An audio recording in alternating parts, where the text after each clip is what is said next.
Entre la blessure de Paul Pogba et le désir de renforcer son attaque, la Juventus va mettre le feu sur ce mercato. Restez bien connectés, on vous explique tout ça dans un instant.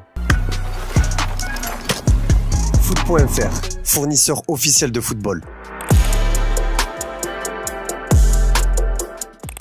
Bonjour à toutes et à tous et bienvenue dans ce nouveau JT Foot Mercato. La vieille dame veut reconquérir à tout prix son trône en Italie et pour ça, elle va lancer la deuxième phase de son mercato et il y a du très lourd qui se prépare. Une chose est sûre, la Juventus aura un tout autre visage la saison prochaine. Le club turinois a connu de très nombreuses pertes avec notamment les départs de Paulo Dybala, Matthijs de Ligt, Giorgio Chiellini ou encore Alvaro Morata. Des départs qui ont été comblés avec les arrivées d'André Di Maria, Gleison Bremer ou encore Paul Pogba. Néanmoins, une terrible nouvelle est arrivée concernant la pioche. Comme on vous l'a expliqué dans la revue de presse de ce matin, le Français a été touché pendant la préparation et devrait être absent au moins 2 mois. Paul Pogba a subi des examens radiologiques qui ont révélé une lésion du ménisque latéral, annoncé le club italien via un communiqué. De quoi complètement changer les plans pour le mercato, mais selon la Gazzetta dello Sport, la direction bianconeri semble déjà avoir trouvé une solution. Le journal au papier rose explique que la Juventus aurait décidé de conserver Adrien Rabiot pour remplacer son compatriote, du moins le temps de son absence. Le Français est donc parti pour rester malgré les rumeurs l'envoyant à l'Olympique Lyonnais ou encore au Paris Saint-Germain. Pour autant, la vieille dame compte bien se renforcer dans l'entrejeu et la priorité se nomme Leandro Paredes. Jusqu'ici, le club du Piémont s'est frotté aux exigences financières du PSG qui réclame entre 20 et 25 millions d'euros pour le laisser filer.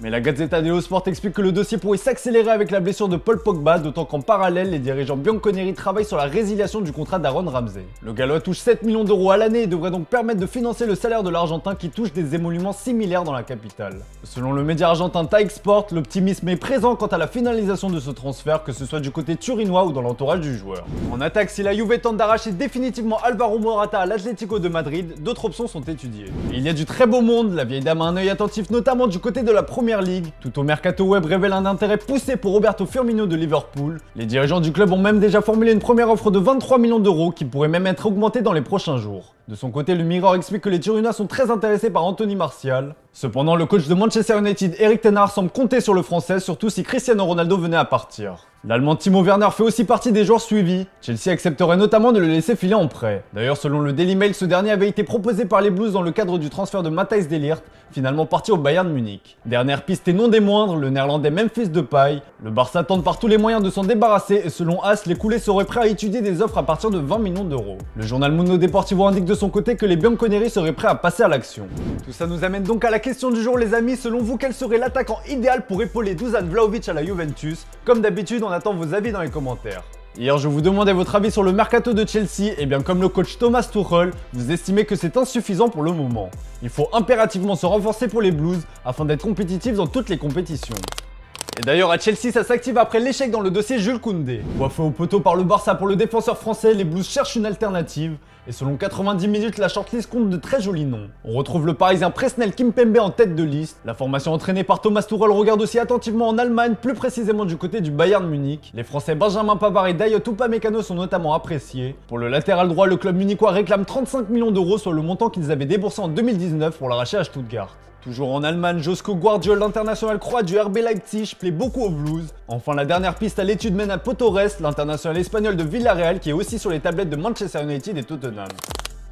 Dans le reste de l'actu, le Borussia Dortmund regarde du côté de la Ligue 1 pour trouver le remplaçant de Sébastien Haller.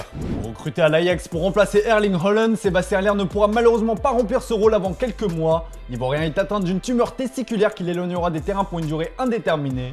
Une terrible nouvelle pour le joueur et son club, qui a quand même déboursé 22,5 millions d'euros pour s'offrir ses services. Bien évidemment, la santé passe avant tout, mais le club allemand va quand même devoir lui trouver un remplaçant. Et visiblement, c'est en France que les Allemands veulent recruter. Selon Sky Sport Germany et plusieurs médias italiens, Mauro Icardi, qui pourrait forcer un prêt, fait partie des noms suivis par la direction du BVB. Le PSG, qui souhaite absolument s'en débarrasser, verrait forcément d'un bon œil un départ de l'Argentin. Sport Heinz indique de son côté que Dortmund a aussi coché le nom d'Arkadiusz Milik, attaquant de l'OM. Le Polonais ne sera pas retenu en cas d'offre intéressante. On retrouve aussi Edinson Cavani, Edin Dzeko, Christophe Piątek et John Cordoba dans cette liste des potentiels remplaçants de Sébastien Haller.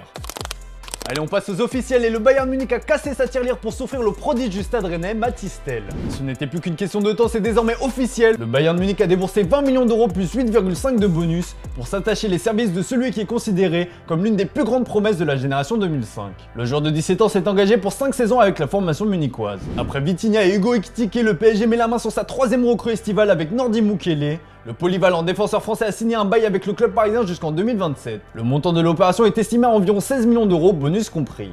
Bordeaux l'avait déjà officialisé de son côté et c'est désormais au tour de Southampton d'annoncer l'arrivée de Sékou Mara. Il portera le numéro 18, montant de l'opération 11 millions d'euros plus 2 de bonus. Allez, comme d'hab les amis, on se quitte avec l'image du jour et l'ambiance est au beau fixe au PSG après une très belle tournée au Japon. Si d'habitude c'est plutôt Neymar ou Kimpembe qui s'occupe du son, cette fois-ci c'est DJ Verratti qui s'en est chargé. Bon, on vous laisse en juger mais il est quand même plus à l'aise avec le ballon sur le terrain. Voilà, c'est tout pour aujourd'hui. Bonne soirée à vous, on se retrouve dès demain pour un nouveau JT Foot Mercato. Vai Marco, vai!